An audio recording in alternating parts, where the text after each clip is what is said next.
একটি জিনিস আপনি বুঝুন ইসলাম কতটা সহজ। আমি তো প্রায় সময় বলি, আপনি দাঁড়ায়া নামাজ পড়তে পারেন না বসে পড়েন, বসে পারেন না শুয়ে পড়েন, শুয়ে পারেন না ইশারায় পড়েন।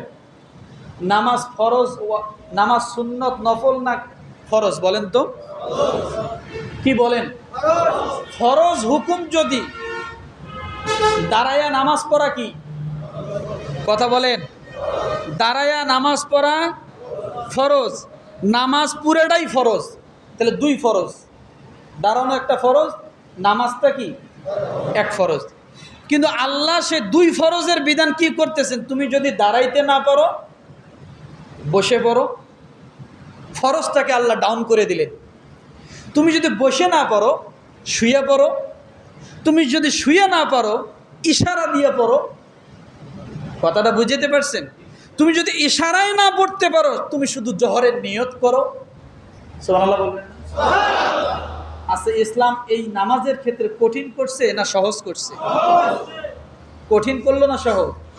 একটা ফরজ হুকুম যদি আল্লাহ এত সহজ করে দিতে পারে, নফল ওয়াজিব সুন্নত আল্লাহ না জানি কতই সহজ করে দিছেন।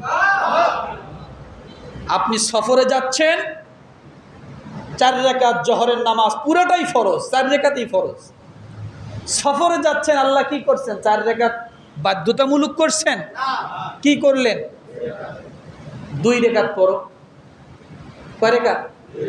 এখন নামাজ পড়তে যায় যদি আপনি দেখেন যে উজুর পানি নাই, উজু করবো কেমনে, নামাজ পড়বো কেমনে? আল্লাহ বলছে, তার রসুলের মাধ্যমে বলে, বান্দারে, কোরআনুল কারীমের মধ্যে আল্লাহ তাআলা বলেন যে তুমি এখন উজুর পানি তোমার নাই, উজুর পানি লাগবে না, তুমি বাসের সিটের মধ্যে হাতটা শুধু বাড়ি মারো, চেহারায় মোছো, হাতে মোছো, নিয়ত করে নামাজ পড়ো, ওইটাই উজু। স্টিমার লঞ্চে যাচ্ছ, পানির উপর দিয়ে যাচ্ছ, কিন্তু পানি তোমার উপরে নাই, তুমি পানি পাচ্ছ না, তুমি ওখানেই তুমি ওই ওয়ালের মধ্যে হাত থাবা দাও, দিয়ে ওখান থেকে নিয়ে তুমি তায়াম্মুম করে ওখানেই নামাজ পড়ো। তাহলে উজু করা কি ফরজ না? আল্লাহ কি করলেন? ধুলা দিয়ে ময়লা দিয়ে কোনো রকমভাবে খালি মাসেহ করতে বললেন। হাতে ধুলা আছে কিনা এটা বড় প্রশ্ন নয়। তো সফরের নামাজ আল্লাহ 4 রাকাতেই ফরজ করলেন, কিন্তু আল্লাহ কি বললেন? 2 রাকাত পড়ো। ফরজ 4 রাকাতে 2 রাকাত আল্লাহ কি করে দিলেন? মাইনাস করে দিলেন। ইসলাম সহজ না? সহজ না? আল্লাহ ফরজকে যদি মাইনাস করতে পারেন, তাহলে সুন্নত নফল আল্লাহ না জানি কতটাই মাইনাস করছেন আপনার আমার সহজের জন্য। বুঝাইতে পারছি কথাটা? কিন্তু আমরা যেগুলো সুন্নত না, নফল না, মুস্তাহাব না, কিছু না, সেগুলোকে আমরা ফরজের কাতারে দাঁড় করাইছি। বুঝাইতে পারছি? এরপরে আপনি সফরে যাচ্ছেন, সুন্নতে মুআক্কাদা জোহরের 4 রাকাত নামাজ আছে না? আছে না? জোহরের নামাজের পরে আরো 2 রাকাত সুন্নতে মুআক্কাদা আছে না? আল্লাহ তাআলা ডাক দিয়ে বলেন তার হাবিবের মাধ্যমে যে ওগুলো তোমার ইচ্ছা, তুমি যদি ভালো লাগে পড়ো, না যদি পড়তে না চাও আমি কোনোদিন জিজ্ঞাসা করব না। আল্লাহ কতটা ইসলামকে সহজ করে দিয়েছেন। রোজার ক্ষেত্রে আপনি তাই দেখেন, হজের ক্ষেত্রে আপনি তাই দেখেন, কুরবানির ক্ষেত্রে আপনি তাই দেখেন, যাকাত ফিতরা সব ক্ষেত্রে আপনি তাই দেখেন। আল্লাহ কোথাও আপনাকে চাপিয়ে দেননি। কথাটা বুঝাইতে পারছি?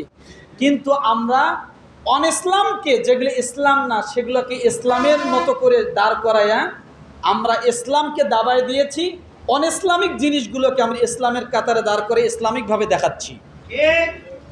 এই জন্য এই কুসংস্কারগুলো আমরা কখনোই কান দিব না, মনে থাকবে? তাহলে 1 নম্বরে আমরা মুহররম মাসে প্রথম কি কাজ পেয়েছি? গুনাহ। 1 নম্বরে কি কাজ করব না? দ্বিতীয় নম্বরে আমরা কি পেয়েছি? আমরা রোজা পেয়েছি, তাই না? তৃতীয় নম্বরে কি পেলাম? যে আমরা এই মাসে বেশি বেশি করে তাওবা করতে পারি। আল্লাহ বলেছেন তাওবা কবুল করে নিব, মনে থাকবে? চতুর্থ নম্বরে আমরা কোনো কুসংস্কারমূলক কোনো কথার মধ্যে কান দিব না। আলেম ওলামাদের কাছ থেকে জিজ্ঞাসা করে তারপরে আমরা সেগুলো করব। বুঝাইতে পারছি? একজন হুট করে এক কথা বলল, ওটা আপনি মনে করে ইসলাম পালন করতেছেন, আসলে ওটা আদৌ ইসলাম না, ওটা আরো গুনাহ হচ্ছে আপনার। মনে থাকবে ইনশাআল্লাহ। আল্লাহ তাআলা আমাদের সকলকে কবুল করুক, সকলে বলে আমিন। ওয়া আখির দাওয়ানা আনিল হামদুলিল্লাহি রাব্বিল আলামিন।